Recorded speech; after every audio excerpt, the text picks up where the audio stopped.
Halo semuanya, saya Endra dan hari ini kita akan kembali belajar materi biologi khususnya untuk kamu yang sedang duduk di kelas 11 karena materi hari ini adalah tentang sel. Sel adalah unit kehidupan terkecil makhluk hidup. Mengapa dikatakan sebagai unit kehidupan terkecil? Karena sel ini tidak dapat dibagi-bagi lagi menjadi ukuran yang lebih kecil lagi. Lalu, seberapa kecilkah ukuran sel ini? Sel ini memiliki ukuran berkisar antara 1 sampai dengan 100 mikrometer, di mana 1 mikrometer itu sama dengan 1 per 1000 milimeter.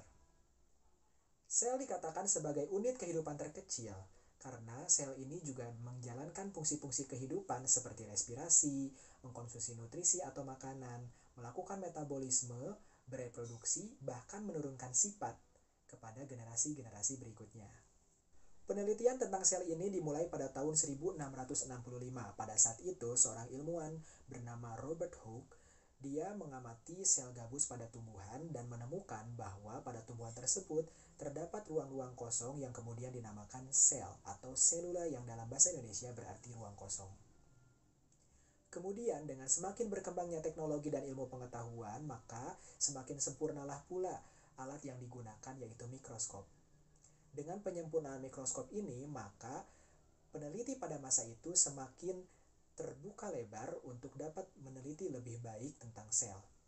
Sehingga muncullah penelitian-penelitian yang menghasilkan banyak penemuan tentang sel, yang melahirkan 5 postulat sel. Yang pertama adalah sel merupakan unit kehidupan terkecil atau semua makhluk hidup terdiri atas sel. Yang kedua, sel membangun struktur tubuh makhluk hidup atau menjalankan fungsi sebagai unit struktural makhluk hidup.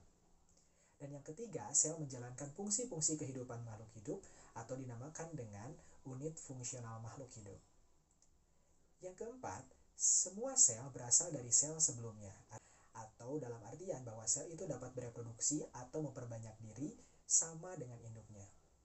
Mengapa demikian? Hal ini berkaitan dengan postulat kelima, yaitu bahwa sel dapat mewariskan sifat genetiknya kepada generasi-generasi berikutnya, atau disebut dengan fungsi hereditas sel. Berdasarkan pada strukturnya, sel ini dikelompokkan menjadi 2 golongan, yaitu sel prokariotik dan sel eukariotik. Pada sel prokariot, dia tidak memiliki membran inti, sehingga materi inti akan bercampur dengan protoplasma. Sedangkan pada sel eukariot, sudah terdapat membran inti, sehingga materi inti tidak bercampur dengan protoplasma.